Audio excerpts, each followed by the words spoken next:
అందరికీ నమస్తే అండి. గాయత్రిక హోమ్ కి స్వాగతం. మనకి 2025 సంవత్సరంలో చంద్రగ్రహణం మార్చిలో ఉందన్నమాట. సంపూర్ణ చంద్రగ్రహణం ఉంది.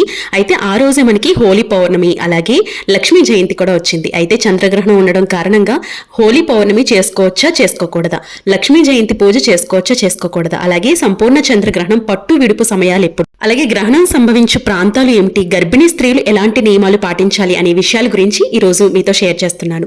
వీడియోని ఎక్కడ స్కిప్ చేయకుండా చూడండి. వీడియో మీకు పూర్తిగా అర్థమయ్యే రీతిలో ఉంటుంది. వీడియో నచ్చితే లైక్ చేయండి, షేర్ చేయండి, సబ్స్క్రైబ్ చేసుకోండి. చంద్రుడికి అలాగే సూర్యునికి మధ్యగా భూమి వచ్చినప్పుడు మనకు చంద్రగ్రహణం ఏర్పడుతుంది.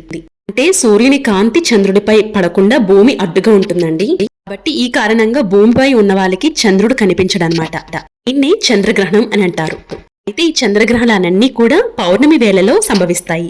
మనకి మార్చి నెలలో పౌర్ణమి రోజున ఈ చంద్రగ్రహణం అనేది రానుందండి. అంటే మనకి 2025 మార్చి 14 శుక్రవారం నాడు కేతుగ్రస్త సంపూర్ణ చంద్రగ్రహణం ఏర్పడనుంది.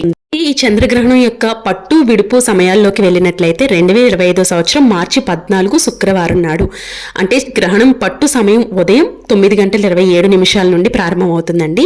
అలాగే గ్రహణం విడుపు సమయం వచ్చి మధ్యాహ్నం 3:29 వరకు ఉంటుంది. ఈ చంద్రగ్రహణం ఏర్పడే ప్రాంతాలు వచ్చేసి మనకి మొజాకో, Ireland, Portugal, USA, Brazil, Argentina, Canada, Venezuela, అలాగే Chile, New Zealand, Fiji, Peru, Cuba, Sudan, Turkey, దక్షిణాఫ్రికా, ఈజిప్టు, అలాగే Bulgaria, Greece, Poland, Sweden, Austria, Croatia, Italy, Germany, Denmark, Norway, Nigeria, Netherland, Belgium, Algeria, France, England, Spain, Australia, Japan, దక్షిణ Korea దేశాల యందు కనిపిస్తుంది. ఈ చంద్రగ్రహణం ఎప్పుడు కూడా రాత్రి వేళలో మనకి సంభవిస్తుందండి. కానీ ఇక్కడ మనకి టైమింగ్స్ చూసినట్లయితే పగల వేళల్లో అని ఉంది. కాబట్టి వేరే దేశాల్లో పగలవుతుంది కాబట్టి పగల వేళలో ఆ దేశాల్లో సంభవిస్తుంది. నేను చెప్పిన దేశాల యందు మాత్రమే సంపూర్ణ చంద్రగ్రహణం ఏర్పడనుందండి. మన భారతదేశంలో మాత్రం ఈ చంద్రగ్రహణం అనేది ఎక్కడా కూడా కనిపించదు. కాబట్టి భారతదేశానికి సంబంధించిన ఎవ్వరూ కూడా ఈ చంద్రగ్రహణం యొక్క నియమాలు పాటించవలసిన అవసరం లేదనమాట. గర్భిణీ స్త్రీలు కూడా ఇంకా చంద్రగ్రహణానికి సంబంధించినటువంటి నియమాలు ఏమీ పాటించవలసిన అవసరం లేదండి.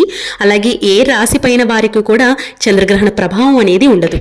ఈ సంపూర్ణ చంద్రగ్రహణానికి భారతదేశానికి ఎలాంటి సంబంధము లేదు. కాబట్టి ఈ పౌర్ణమి రోజు వచ్చే హోలీ పండుగను చాలా మంచిగా సెలబ్రేట్ అనేది చేసుకోవచ్చు. అలాగే ఈ రోజున లక్ష్మీ జయంతి పూజ కూడా ఎలాంటి డౌట్ లేకుండా చాలా మనస్ఫూర్తిగా చేసుకోవచ్చు అనమాట.